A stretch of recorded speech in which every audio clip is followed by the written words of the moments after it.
पहले साथियों इस क्लास में हम लोग RPF constable and SI exam 2024 के लिए मॉडल टेस्ट पेपर को हल करने वाले। तो सभी साथी फटाफट से लाइव जुड़ जाएंगे। ये सेशन आपकी एग्जाम के लिए बहुत ज्यादा महत्वपूर्ण होने वाला है। जी हाँ दोस्तों, एग्जाम के अंदर भी ऐसा ही पेपर आपको देखने को मिलेगा, इसलिए सभी प्रश्नों को बेहद अच्छी तरीके से आपको समझना है। हर क्वेश्चन बिल्कुल पूरे एनालिसिस के साथ एग्जाम ओरिएंटेड इस क्लास में हम लोग हल करने वाले। तो सेशन को जिन साथियों ने लाइक नहीं किया, लाइक कर देंगे, अपने दोस्तों तक शेयर कर देंगे और आपको भी हर क्वेश्चन का राइट आंसर कमेंट बॉक्स के अंदर बताना है, जिससे कि साथ में आपका डाउट क्लियर होता चला जाए। तो आज का पहला क्वेश्चन है, ऑस्ट्रिया की राजधानी क्या है? तो सभी साथी फटाफट से आंसर देंगे, ऑस्ट्रिया की राजधानी क्या है? तो साथियों ऑस्ट्रिया की राजधानी वियना हो जाएगी। ऑप्शन नंबर सी इस प्रश्न का राइट आंसर हो जाएगा। साथियों ब्यूनस आयर्स याद रखना, अर्जेंटीना की राजधानी, ठीक है ना। आगे बात करें, रोम साथियों इटली की राजधानी है। आगे बात करें दोस्तों डबलिन की, तो याद रखिएगा आयरलैंड की राजधानी डबलिन हो जाएगी। तो जिन भी साथियों ने सी ऑप्शन को चुना है बिल्कुल प्रश्न का सही जवाब होगा। अगला प्रश्न पुनः आपके सामने आ चुका है, बिल्कुल सभी साथी फटाफट से अगले प्रश्न का आंसर बताएंगे। तो साथियों अगला प्रश्न आपके सामने, कानपुर इनमें से किस नदी के किनारे पर स्थित है? मोस्ट एमपी क्वेश्चन आपके सामने, तापी नदी के किनारे, हुगली नदी के किनारे या गंगा नदी के किनारे या फिर दोस्तों साबरमती नदी के किनारे? तो याद रखना कानपुर दोस्तों गंगा नदी के किनारे पर स्थित है, ठीक है ना। तापी नदी के किनारे याद रखना सूरत शहर है। आगे बात करते हैं, हुगली नदी के किनारे दोस्तों कोलकाता आपको याद रखना है, और साबरमती नदी के किनारे दोस्तों आपको अहमदाबाद का नाम याद रखना है। तो जिन भी साथियों ने सी ऑप्शन को चुना बिल्कुल प्रश्न का सही जवाब होगा, बहुत ही शानदार और लाजवाब। अगला मोस्ट टाइम भी क्वेश्चन बताएंगे सभी साथी, धनराज पिल्ले का संबंध निम्नलिखित में से किस खेल से? मोस्ट टाइम भी वाला क्वेश्चन है, फटाफट से आंसर देंगे सभी साथी। धनराज पिल्ले का संबंध निम्नलिखित में से किस खेल से? तो साथियों इनका संबंध याद रखना हॉकी खेल से। ऑप्शन नंबर डी जिन भी साथियों का है बिल्कुल प्रश्न का राइट आंसर हो जाएगा। चलेगा, शानदार। अगला इंपॉर्टेंट क्वेश्चन आपके सामने पुनः आ चुका है, उस संख्या का चयन करें जो निम्नलिखित श्रेणी से संबंधित नहीं है। साथियों यहाँ पर एक सीरीज आपके सामने 5, 11, उसके बाद में लिखा 24, उसके बाद में लिखा 53 और आगे दिया 106 और इसके आगे अगर बात करें तो दोस्तों लिखा है 217 आगे, यानी कि यहाँ पर आपको गलत संख्या का चयन करना है। साथियों इस श्रेणी में आपको गलत संख्या का चयन करना है। तो देखो श्रेणी कैसे आगे बढ़ रही है, 5 से 11 कैसे बन सकता है? 5 गुना 2 10 होता है और 10 में एक जोड़ेंगे 11 बनेगा। और 11 से 24 कैसे बन सकता है? 11 गुना 2 22 होता है, 2 जोड़ेंगे 24 बनेगा। साथियों 24 अब अपने को पैटर्न समझ में आ चुका है, गुना 2 + 1 गुना 2 + 2, ठीक है ना। तो यहाँ पर अब क्या हो जाएगा दोस्तों, गुना 2 और +3 हमें करना है। 24 दूनी 48, 48 में 3 जोड़ेंगे तो यहाँ पर दोस्तों 51 आना था, लेकिन इसमें कितना लिखा 53। तो यहाँ पर 53 गलत संख्या होगी, ऑप्शन नंबर 20 का बिल्कुल राइट आंसर हो जाएगा। बहुत ही शानदार। अगला इंपॉर्टेंट क्वेश्चन आपके सामने आ चुका है। अगला अति महत्वपूर्ण क्वेश्चन सभी साथी हल करेंगे फटाफट से। दी गई संख्यात्मक समानता के आधार पर नीचे दिए गए विकल्पों में से सही उत्तर को चुनना है। यानी जिस प्रकार से दोस्तों यहाँ पर क्या करना है, 35 से 7 बना, उसी प्रकार 125 का संबंध किससे होगा? बिल्कुल फटाफट से आंसर देते चलेंगे, क्वेश्चन सारे इंपॉर्टेंट है। साथियों 7 से 35 बनाते हैं हम लोग, तो 7 गुना 5 होता है 35, मतलब दूसरी संख्या से पहली संख्या बनाते। तो इधर किसका 5 गुना दोस्तों 125 होता है, तो 25 का 5 गुना, 25 पंजे 125 होता है। ऑप्शन नंबर डी जिन भी साथियों ने चुना बिल्कुल प्रश्न का राइट आंसर हो जाएगा। अगला मोस्ट इंपोर्टेंट क्वेश्चन आपके सामने आ चुका है, सूचीबद्ध 4 शब्दों में से 3 किसी तरह से संगत है और एक असंगत है। असंगत का चयन करें। मोस्ट आईएमपी वाला क्वेश्चन अगला आपके सामने आ चुका है। साथियों यहाँ पर कीबोर्ड, मदरबोर्ड, इंटेल प्रिंटर है ना, इनमें दोस्तों आपको बताना 4 में से 3 एक समान है और एक अलग है, तो अलग कौन सा हो जाएगा? तो साथियों इंटेल अलग होगा, इंटेल एक कंपनी है, जबकि बाकी दोस्तों कंप्यूटर के पार्ट होते हैं, कीबोर्ड, मदरबोर्ड, प्रिंटर, ठीक है ना। आगे बात कर लेते हैं अगले प्रश्न की जो आपके सामने पुनः आ चुका है। भारत की संविधान सभा की हाउस कमेटी के अध्यक्ष कौन थे? अच्छा, इसका आंसर दीजिएगा। मोस्ट आईएमपी क्वेश्चन है, हाउस कमेटी के अध्यक्ष पूछ ले अगर एग्जाम के अंदर, तो भारतीय संविधान की हाउस कमेटी के अध्यक्ष कौन हो जाएंगे? बी पट्टाभी सीतारमैया। साथियों ऑप्शन नंबर बी जिन भी साथियों का है बिल्कुल राइट आंसर हो जाएगा। अगला मोस्ट आईएमपी क्वेश्चन आपके सामने आ चुका है। भारत ने राष्ट्रमंडल खेलों की मेजबानी किस वर्ष की थी? है ना, इसका आंसर क्या हो जाएगा? राष्ट्रमंडल खेलों की मेजबानी दोस्तों भारत ने कब की थी? तो याद रखना 2010 में दोस्तों, याद रखना है ना, भारत में राष्ट्रमंडल खेलों का आयोजन हुआ था, ठीक ना।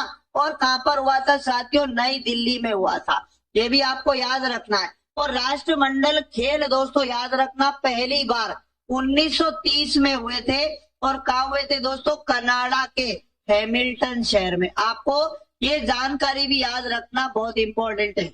चलेगा अगला और इंपॉर्टेंट क्वेश्चन आपके सामने पुनः आ चुका है।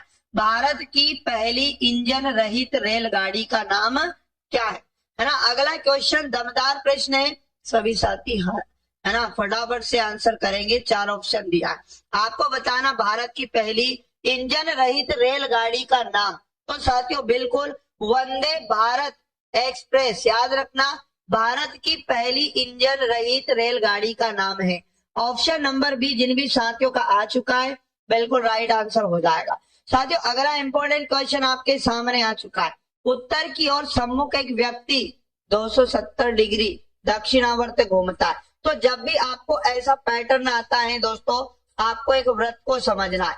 ये वृत्त 360 डिग्री का होता है, आधा करेंगे 180 में बढ़ जाएगा, फिर आधा आधा करेंगे 90 के पार्ट में बढ़ जाएगा, और 90 को भी आधा करेंगे दोस्तों 45 के पार्ट में ये बढ़ लेना है, ठीक ना। अब ये दिशा पूर्व होती है, इधर की दिशा दोस्तों पश्चिम होती है, ऊपर की दिशा उत्तर होती है, और नीचे की दिशा दोस्तों दक्षिण होती है। प्रश्न में क्या बोला गया कि यहाँ पर उसका चेहरा किधर था? उत्तर दिशा में। व्यक्ति का चेहरा पहली बार में उत्तर दिशा में था, 270 डिग्री दक्षिणावर्त घुमा। दक्षिणावर्त का मतलब घड़ी की दिशा में घूमना है। तो साथियों यहाँ पर क्या होगा?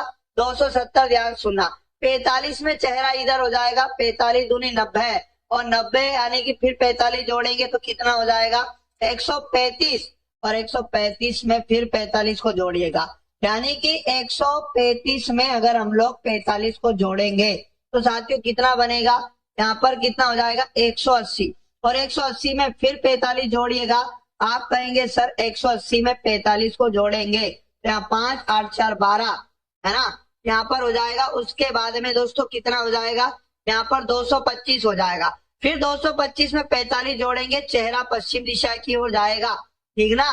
तो आप यहाँ पर कहेंगे सर 270 डिग्री में उसका चेहरा पश्चिम की ओर हो जाएगा।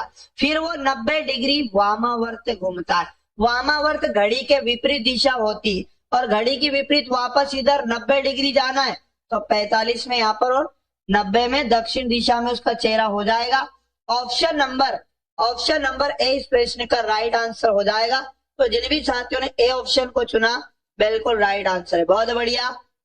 अगला और इम्पोर्टेंट प्रश्न करेंगे सभी साथी, बिल्कुल गुनगुन यादव बिल्कुल आ चुका आंसर आपका, मनीष है ना, उसके बाद करीना, एसजीएम, अंजलि, सत्या, तमन्ना है ना, बहुत ही शानदार। चलिएगा अगला प्रश्न करेंगे सभी साथी जो आपके सामने आ चुका है। करण का कोड बताया एक निश्चित कोड भाषा में 45, उसी कोड भाषा में अरुण को कैसे लिखा जाएगा?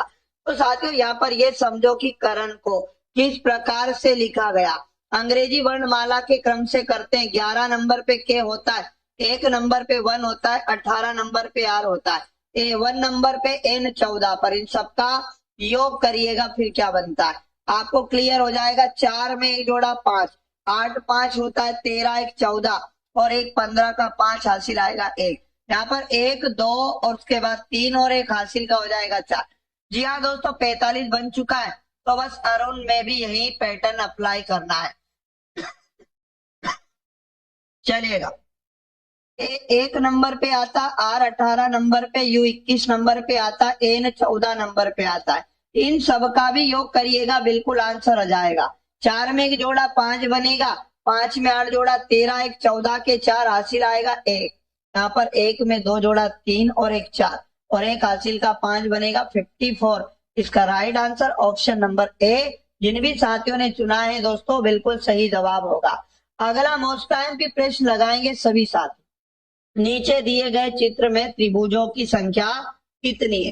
तो ऐसे प्रश्न को कैसे करना है साथियों? अगर किसी वर्ग के अंदर इस प्रकार से क्रॉस होता है, इस प्रकार से क्रॉस होता है, तो याद रखना टोटल कितने त्रिभुज बनते हैं? 1 2 3 और 4। और ये जो सबसे बड़ा नंबर होता है, इसका दुगना कर देना है। आप कहेंगे सर 8 त्रिभुज बनते हैं एक आकृति में, तो 8 इसमें, 8 इसमें और 8 इसमें, टोटल कितना हो जाएगा? तो 8 गुना 3 कर लो, या 8 को 3 बार जोड़ेंगे, 24 त्रिभुज तो ये वाले हो जाएंगे। आगे बोला गया, अब देखो यहाँ पर छुपे हुए त्रिभुज भी जोड़ना है, यानी कि दोस्तों इन दोनों आकृतियों को मिलाकर एक त्रिभुज ये वाला, ठीक ना। आप कहेंगे सर दूसरा ट्राइंगल ये वाला हमें दिया हुआ है, ठीक ना। तो 2 ट्राइंगल और हमने जोड़ दिए।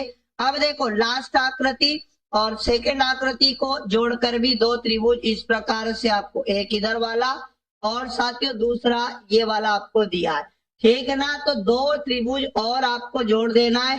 तो यहाँ पर कितना हो जाएगा? 24 में 2 जोड़ा 26 और 2 कितना हो जाएगा दोस्तों? 28। तो इस आकृति में टोटल 28 त्रिभुज हो जाएंगे।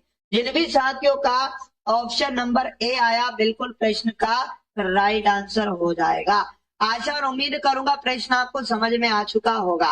अगला प्रश्न है, यदि शांत जल में एक नाव की चाल दिया है 14 किलोमीटर प्रति घंटा और धारा की चाल भी दिया है 6 किलोमीटर प्रति घंटा, तो धारा की दिशा में 80 किलोमीटर की दूरी तय करने में कितना समय लगेगा? हमें साथियों यहाँ पर समय लाना, और समय का फॉर्मूला होता है दूरी बटे में चाल।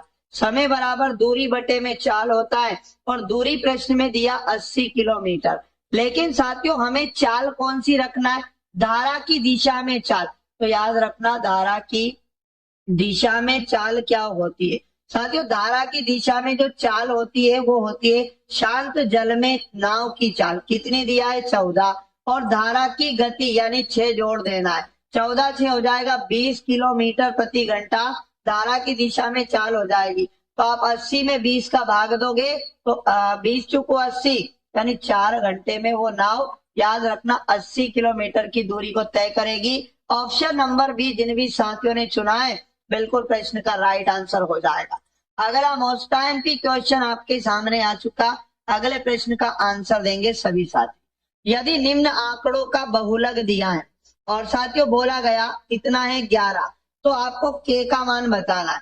तो इसका मतलब ये हुआ यहाँ पर निम्न आंकड़ों का बहुलक 11 है ना साथियों। के का मान बताना है, तो देखो आपको बहुलक ये मानना है, मतलब ये इसका ये हुआ कि 2k-1 बहुलक है इस प्रश्न में, और इसका मान दिया है 11। तो आप क्या करोगे? 2k को यही रखना, और 11 प्लस का 1 इधर, माइनस का 1 इधर आएगा, प्लस का हो जाएगा। तो 2k बराबर हो जाएगा 12, और साथियों k का वैल्यू लाने के लिए 12 गुना का 2 भाग में जाएगा 2, तो 2 से काटेंगे 12 को 6 बार कटेगा, तो k का मान कितना हो जाएगा? 6। ऑप्शन नंबर बी जिन भी साथियों ने चुना है, बिल्कुल राइट आंसर इसका हो जाएगा। किसी वर्ग का परिमाप किसी आयत के परिमाप के बराबर है। तो साथियों प्रश्न ने एक बात क्लियर कर दिया कि वर्ग का जो परिमाप होता है साथियों, वो बराबर है किसके? आयत का परिमाप, ठीक ना। आयत का क्या? परिमाप के बराबर हो जाएगा वर्ग का परिमाप। आगे बोला कि वर्ग का परिमाप हमें दिया है प्रश्न में। साथियों वर्ग का परिमाप दिया है, मतलब यहाँ 40 लिख सकते, बराबर है ये किसके? आप कहेंगे सर आयत का परिमाप के बराबर है ये, ठीक है ना। आगे बात कर लेते, इसकी चौड़ाई इसकी लंबाई का 2/3 है। तो साथियों आपको क्या करना है? इस आयत की लंबाई और चौड़ाई का अनुपात बना लेना। तो यहाँ पर बोला 2/3, 2/3 का मतलब लंबाई का 2/3, तो लंबाई आपको बटे वाला मान मानना है, मतलब 3, और चौड़ाई हो जाएगी दोस्तों 2 अनुपात। तो आप लंबाई मान लो 3x थी और चौड़ाई दोस्तों 2x थी। तो यहाँ पर क्या करेंगे, आयत का परिमाप क्या होता है, फॉर्मूला 2 कोष्टक में लंबाई प्लस चौड़ाई होता है, और इसका मान हमारे पास 40 है, और गुना का 2 इधर आएगा तो बटे में आ जाएगा 2, तो हमारे पास लंबाई प्लस चौड़ाई बच जाएगा। 2 का भाग देंगे यहाँ पर 20 हो जाएगा, और दोस्तों लंबाई हमने माना कितना 3x और चौड़ाई हमने माना 2x, तो टोटल कितना मान बनेगा यहाँ पर 5x बनेगा, और इसका मान कितना बनेगा 20 बनेगा। x का मान लाने के लिए 20 और गुना का 5 भाग में आ जाएगा, 5 चौका 20, यानी दोस्तों x बराबर कितना हो जाएगा 4 हो जाएगा। क्लियर ना। अब क्वेश्चन का आयत का क्षेत्रफल बताओ, तो पहले आप आयत की लंबाई लेके आ जाओ। 3 गुना x का मान आ चुका है 4, तो 4 3 कितना हो जाएगा 12, तो लंबाई हो जाएगी। और चौड़ाई की अगर बात करें साथियों, तो यहाँ पर क्या बनेगी 2 गुना x का मान 4 है, 4 दूनी कितना हो जाएगा 8। तो क्षेत्रफल क्या होता है, लंबाई इंटू चौड़ाई, तो आप क्या करो, लंबाई 12 है, चौड़ाई 8 है, 12 टी कितना हो जाएगा 96। इस प्रश्न का राइट आंसर हो जाएगा। जिन भी साथियों ने ए ऑप्शन को चुना, बिल्कुल प्रश्न का सही जवाब है। अगला इंपॉर्टेंट प्रश्न है, भारतीय संविधान का निम्न में से कौन सा अनुच्छेद अस्पृश्यता को समाप्त करता है। तो अस्पृश्यता को समाप्त भारतीय संविधान का दोस्तों कौन सा अनुच्छेद करता है। 4 ऑप्शन दिया है, आंसर देंगे सभी साथी। तो जी हाँ दोस्तों, अस्पृश्यता को समाप्त करने से संबंधित अनुच्छेद है ना 17 होगा। सी वाला इस प्रश्न का बिल्कुल क्या हो जाएगा, राइट आंसर हो जाएगा। अगला इंपॉर्टेंट क्वेश्चन आपके सामने आ चुका, ब्रिटिश सेना और डच सेना के बीच है ना बेदारा का युद्ध कब लड़ा गया था, है ना।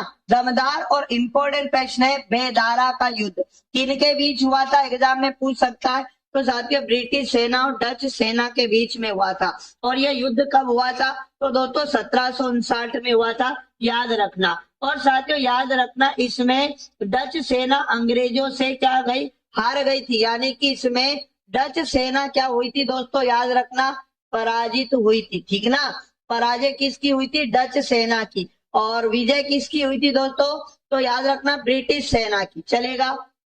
अगला इंपॉर्टेंट प्रश्न आपके सामने आ चुका, आईएमपी वाला।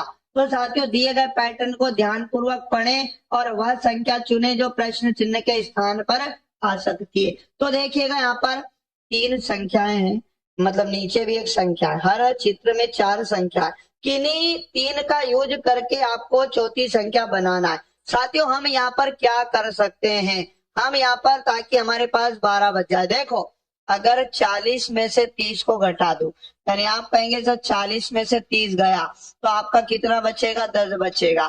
और साथियों यहाँ पर क्या बताएं फटाफट से, क्या हो सकता है इसका आंसर, ठीक है ना। ये वाला भी नहीं होगा पैटर्न, आगे और क्या हो सकता है, अगर दोस्तों मैं 40 में से 22 को घटा दूं, आप कहेंगे सर 40 में से 22 को घटा देंगे तो हमारे पास कितना बन जाएगा, तो आप कहेंगे सर यहाँ पर 18 बचेगा। और 18 में दोस्तों अब क्या करें फटाफट से बताओ, है ना। 18 में अगर मैं ये वाला 12 जोड़ देता हूँ, यानी 18 में 12 जोड़ देंगे तो आप कहेंगे सर 30 बन जाएगा, और ये बीच वाली संख्या बन जाएगी। क्लियर, मतलब इसमें से नीचे वाला घटाना है और ये वाला राइट साइड वाला जोड़ना है। इसी प्रकार 34 में से 10 गया तो कितना बचेगा 24, और इसमें जोड़ देंगे कितना 16, तो यहाँ पर हो जाएगा दोस्तों कितना 40 जो हमें दिया है। अब यहाँ 28 में से हमारा उत्तर घटाएंगे, यानी 28 में से 1 घटाया और कितना जोड़ा दोस्तों 20 जोड़ा, तो बराबर में 43 मिलेगा।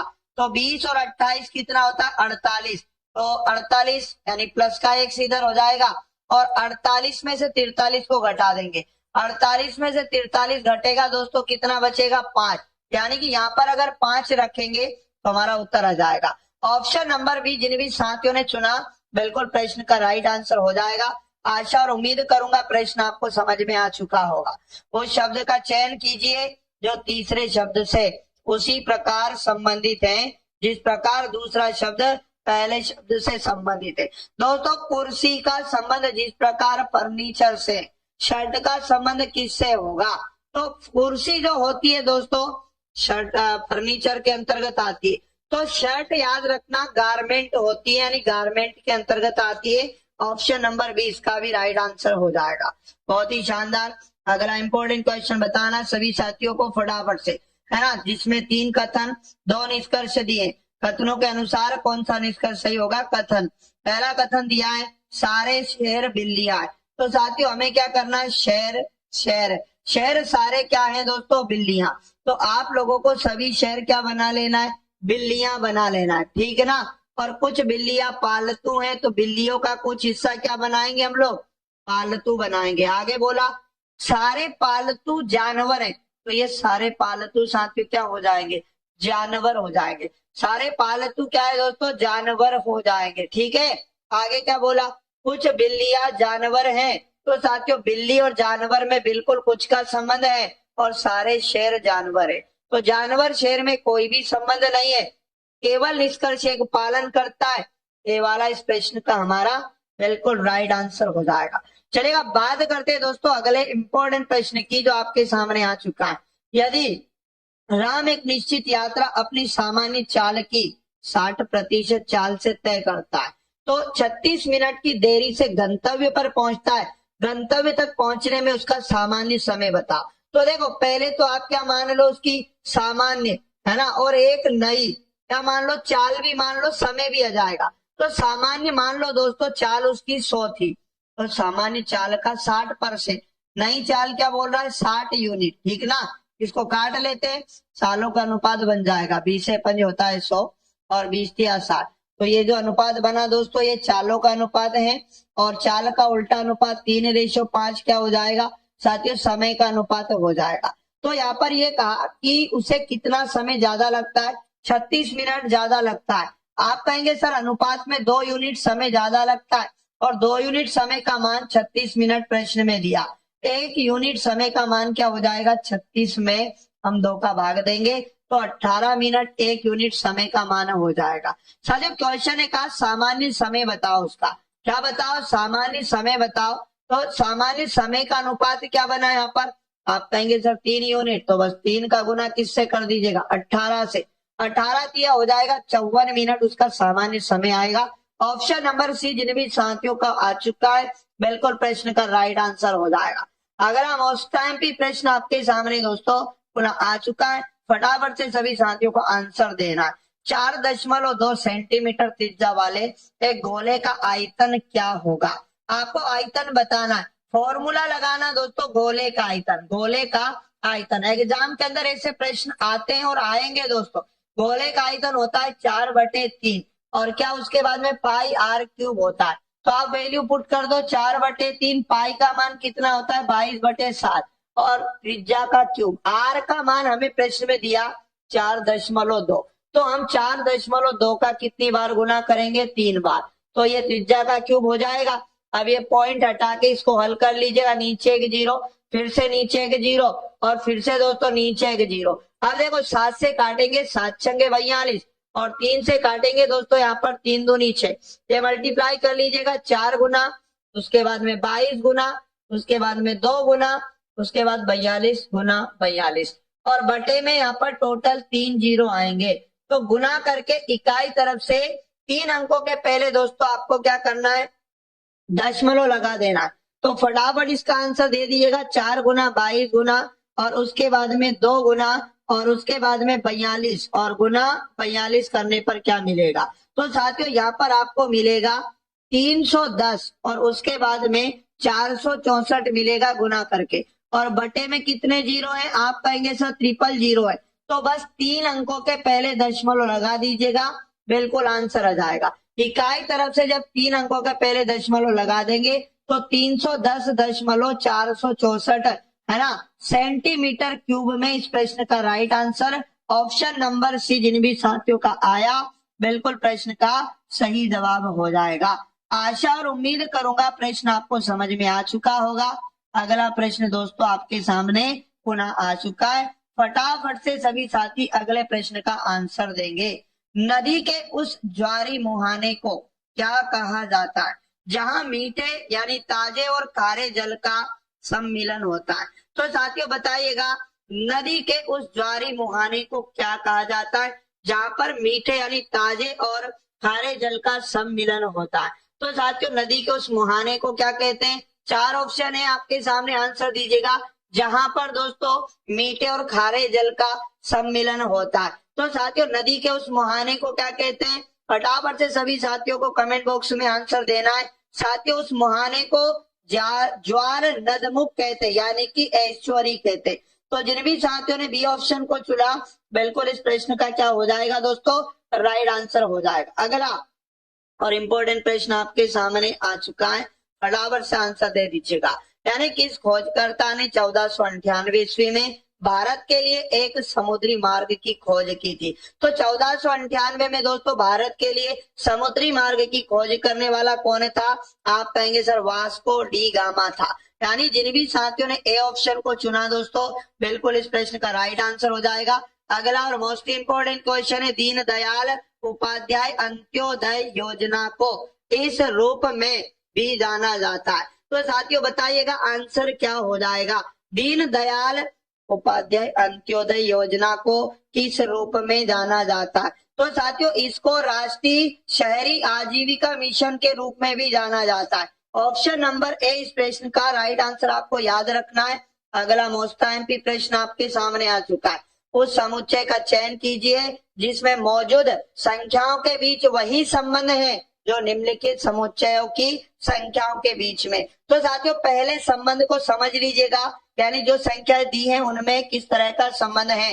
जैसे 9 लिखा, आप कहेंगे सर 3 का वर्ग होता है। 25 लिखा, आप कहेंगे सर 5 का वर्ग होता है। 49 लिखा, आप कहेंगे सर 7 का वर्ग होता है। तो 2 बढ़ा के वर्ग दिया। देखो यहाँ पर 121 11 का वर्ग होता है। आप कहेंगे 169 13 का वर्ग होता है। 225 दोस्तों 15 का वर्ग होता है। 2 बढ़ा के वर्ग कर रहा है। 4 ऑप्शन में देखिएगा 81, आप कहेंगे सर 9 का वर्ग होता है। और 121 11 का वर्ग होता है। 169 13 का वर्ग होता है।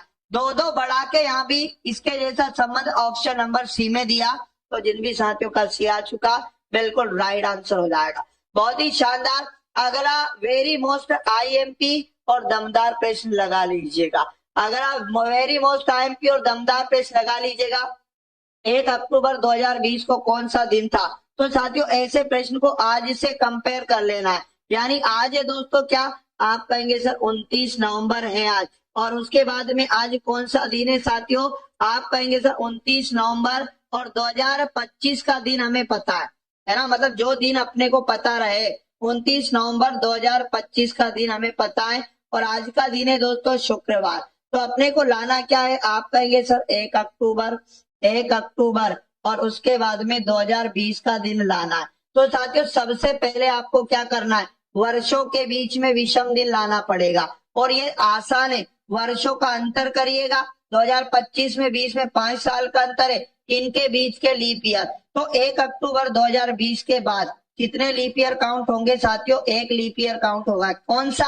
आप कहेंगे सर 20 काउंट होगा, नहीं, क्योंकि 29 फरवरी इसका निकल चुका है। टोटल विषम दिनों की संख्या 6 बनी।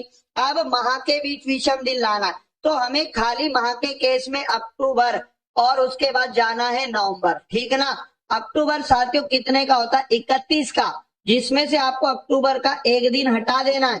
आप कहेंगे सर 30 दिन तो अक्टूबर के लेने हैं। और नवंबर होता है 30 का, 30 में से अपने को 29 तारीख तक ही लेना है, यानी 29 दिन नवंबर का लेना है। अब 7-7 का इनमें भाग लगाओ तो विषम दिन आएगा। यहाँ पर जो शेषफल बचेगा वही विषम दिन होगा।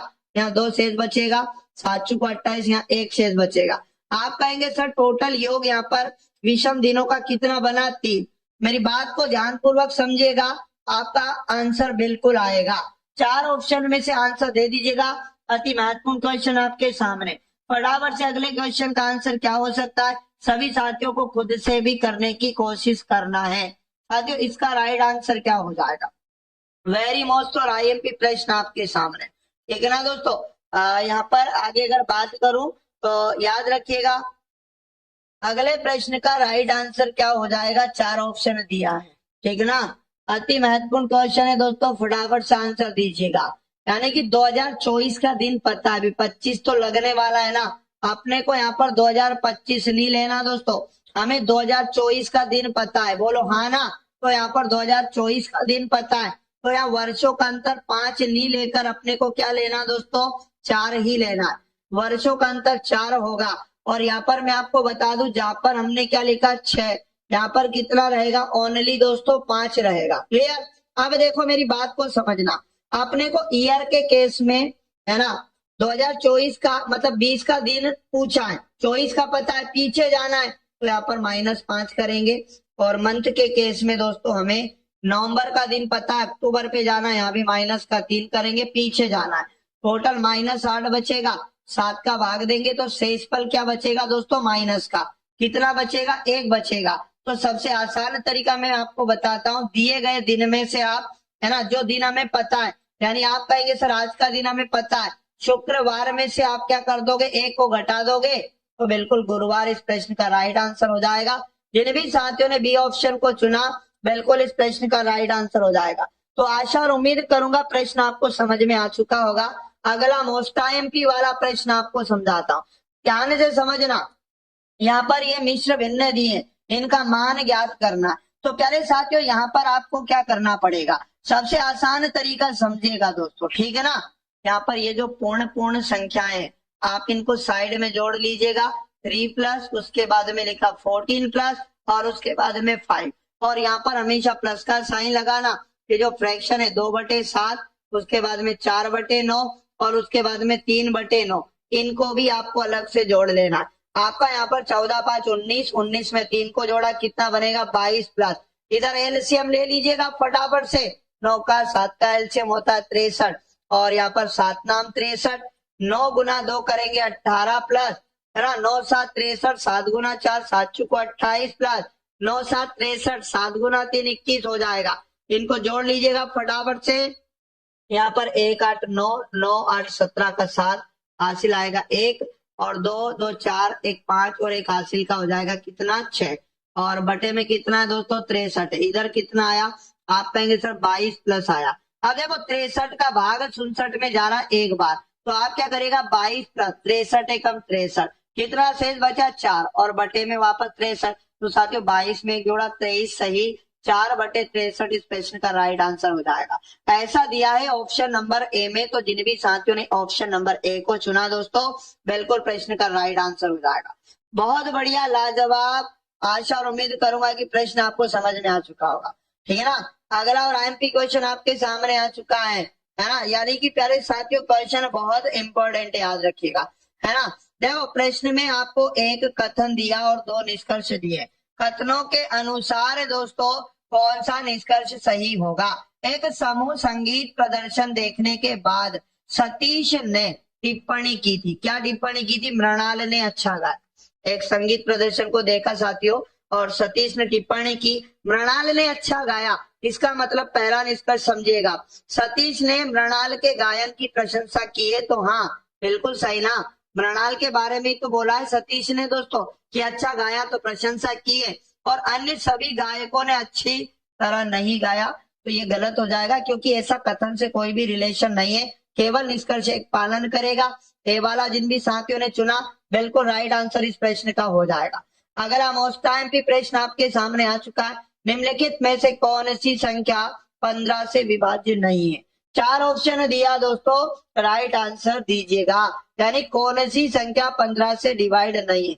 15 का रूल आपको लगाना है, जो संख्या 5 से कटती है और जो संख्या 3 से डिवाइड होती है, सिर्फ वही संख्या 15 से डिवाइड रहती है।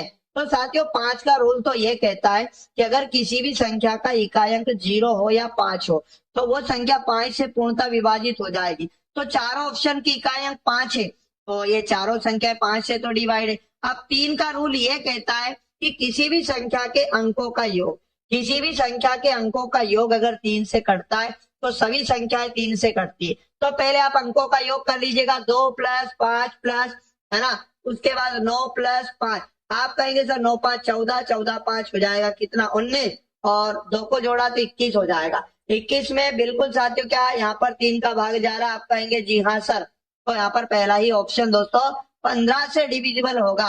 अच्छा पहला ऑप्शन नहीं होगा क्या, बताओ, पहला ही ऑप्शन 15 से डिविजिबल होगा या नहीं, ये बताओ, है ना। तो एक बार और चेक कर लेते हैं, 3 का रूल लग रहा नहीं लग रहा, है ना। 2 में 5 को जोड़ा तो 7, 7 में 9 को जोड़ा, 9 7 कितना 16 हो जाएगा। अच्छा 15 से विभाज्य नहीं है, प्रश्न ने क्या पूछा, ये तो दोस्तों 15 से याद रखना विभाज्य है, अपने को नहीं वाला ढूंढना है। 4 3 7, 7 6 हो जाएगा 13, 13 5 हो जाएगा 18। दोस्तों ये भी 15 से विभाज्य है, अंकों का योग यहाँ पर चेक करो, है ना, 9 2 11, 9 20 और 5 कितना हो जाएगा 25, और 25 में दोस्तों ये 3 से डिवाइड नहीं है, तो ये संख्या 15 से डिवाइड नहीं होगी, ठीक है ना। जिन भी साथियों ने सी ऑप्शन को चुना बिल्कुल सही जवाब हो जाएगा। अगला इंपॉर्टेंट क्वेश्चन आपके सामने आ चुका है। राम और रमेश की वर्तमान आयु का अनुपात दिया है, एक तो राम का और एक साथियों रमेश की वर्तमान आयु का अनुपात दिया है।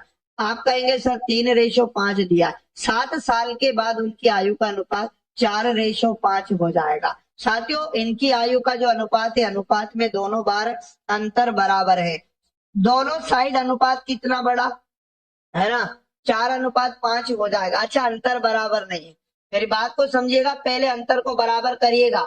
इस अनुपात का अंतर बराबर कैसे करना दोस्तों ध्यान दीजिएगा, 3 में और 5 में कितने का अंतर है, 2 का, तो 2 का गुना तो आप नीचे वाले अनुपात में कर दो, 5 और 4 में 1 का अंतर है, 1 का गुना ऊपर कर दो, तो इनका नया अनुपात क्या बनेगा, यहाँ पर 3:5 और 2 चुप हो जाएगा 8 और 2 5 हो जाएगा 10। दोनों साइड अनुपात बदलने में कितना अनुपात बदला, आप कहेंगे सर दोनों और 5 अनुपात बदला हुआ, और कितने में, कितने साल में हुआ, 7 वर्ष में हुआ है, ठीक है ना साथियों, है ना, कितने वर्ष में हुआ है, राम और रमेश की वर्तमान आयु दिया और 7 साल के बाद का अनुपात अपने को दिया है ना, 3 में 5 और 5 में 5, तो 7 वर्ष में 5 अनुपात बदला।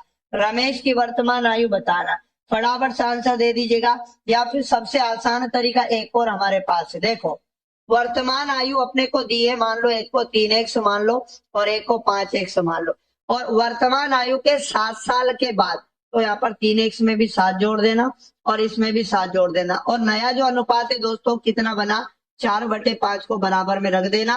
अब यहाँ से बस x का वैल्यू लेके आओ, क्रॉस मल्टीप्लीकेशन कर लो, 5 3 15x और प्लस हो जाएगा 5 7 35, ठीक है ना, और बराबर में हो जाएगा 4 से 4 5 20 x और उसके बाद प्लस 7 चुक हो जाएगा 28।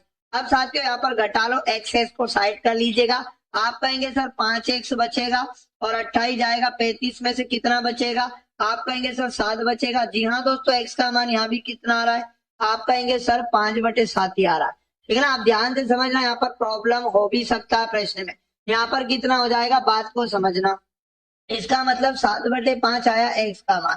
क्वेश्चन ने ये कहा कि भैया यहाँ पर रमेश की वर्तमान आयु बताना है, तो रमेश की वर्तमान आयु का अनुपात 5x था, कितना था दोस्तों, 5x हमने माना था, तो रमेश की वर्तमान आयु 5x थी, तो 5 का गुना x के मान 7/5 से करेंगे। जी हाँ दोस्तों, 5 से 5 कट जाएगा, 7 वर्ष, बिल्कुल right answer option number B हो जाएगा। जिन भी साथियों का ऑप्शन नंबर बी आया बिल्कुल राइट आंसर हो जाएगा। अगला प्रश्न आपके सामने पुनः आ चुका है, तमिलनाडु में स्थित कपिलेश्वर मंदिर किस भारतीय देवता को समर्पित है। अच्छा दोस्तों, एग्जाम में ये भी पूछता है कपिलेश्वर मंदिर कहाँ पड़ता है, तो साथियों तमिलनाडु में पड़ता है, और ये किस, है ना, किस भारतीय देवता को मतलब यहाँ पर समर्पित है।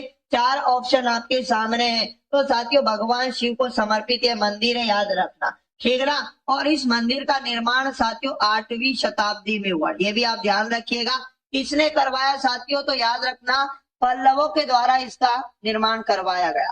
अगला इंपॉर्टेंट क्वेश्चन जो आपके सामने पुनः आ चुका है, निम्नलिखित में से किस राज्य में सड़क घनत्व सबसे ज्यादा है, तो साथियों सड़क घनत्व सबसे अधिक किस राज्य में है, तो राइट आंसर क्या रखेंगे सभी साथी फटाफट से बताएगा। सबसे ज्यादा सड़क घनत्व वाला राज्य दोस्तों केरल है, याद रखना।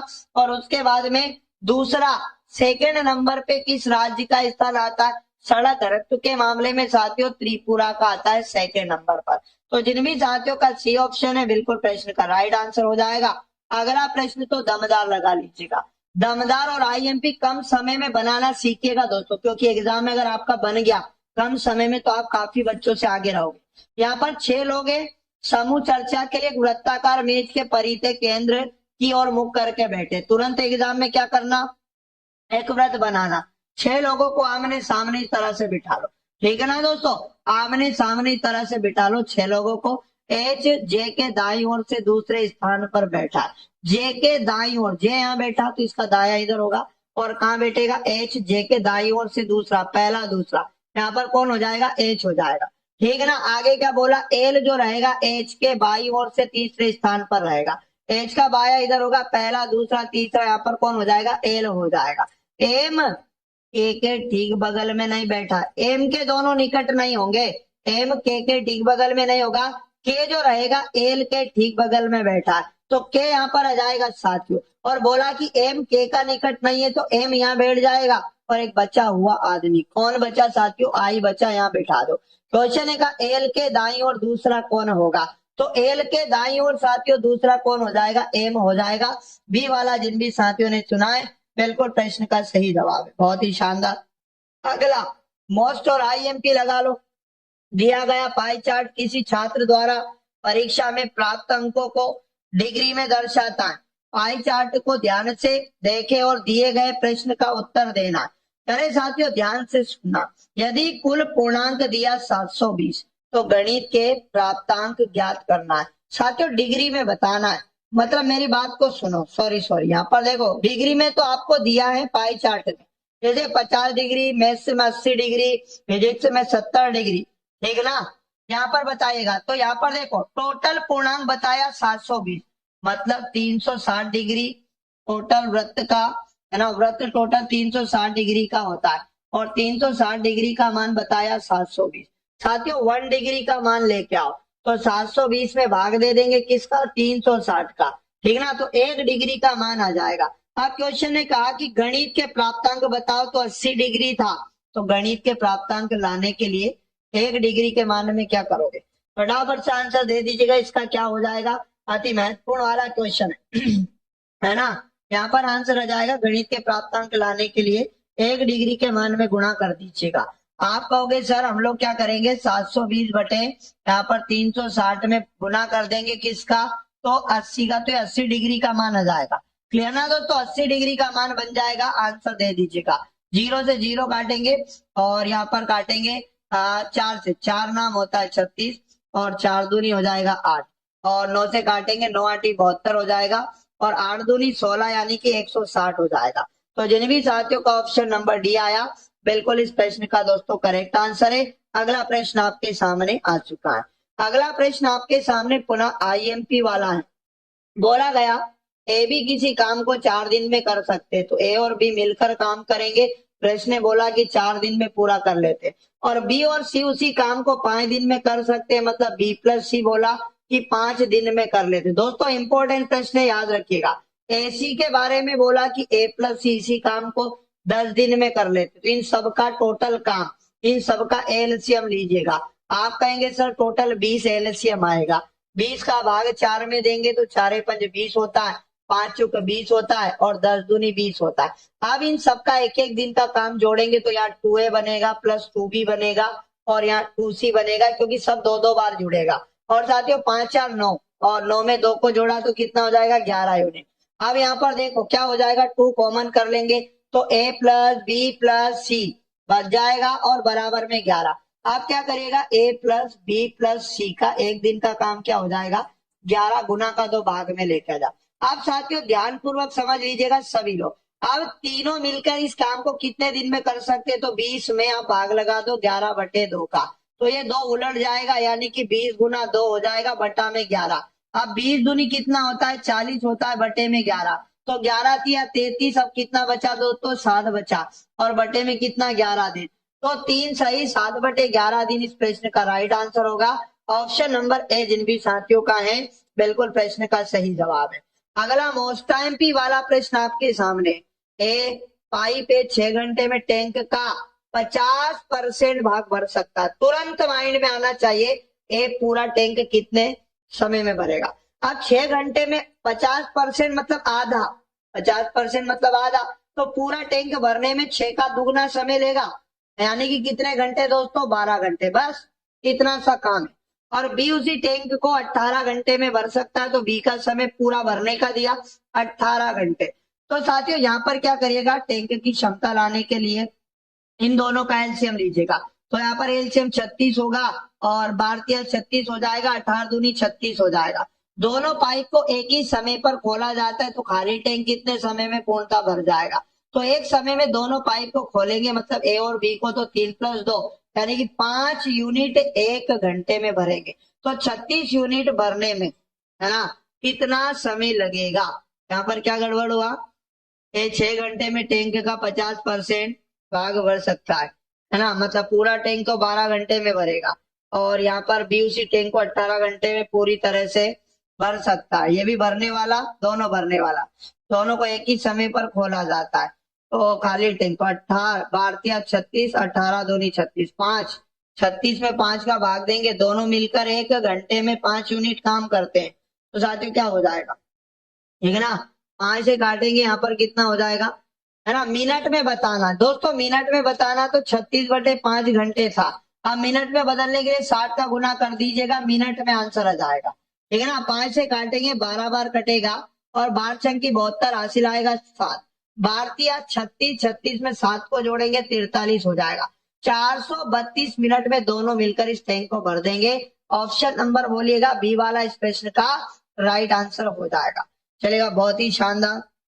अगला इंपॉर्टेंट क्वेश्चन जो आपके सामने आ चुका है साथियों, अगले क्वेश्चन का आंसर दे दीजिएगा। दस्त ए कावीर मरुस्थल किस देश में स्थित है। मरुस्थल का नाम है दस्त ए कावीर, मरुस्थल किस देश में स्थित है। क्वेश्चन बहुत ज्यादा महत्वपूर्ण है, याद रखिएगा। तो साथियों दस्त ए कावीर मरुस्थल किस देश में पड़ता है, तो यह पड़ता है दोस्तों ईरान में। तो ए वाला इसका बिल्कुल क्या हो जाएगा दोस्तों, राइट आंसर हो जाएगा।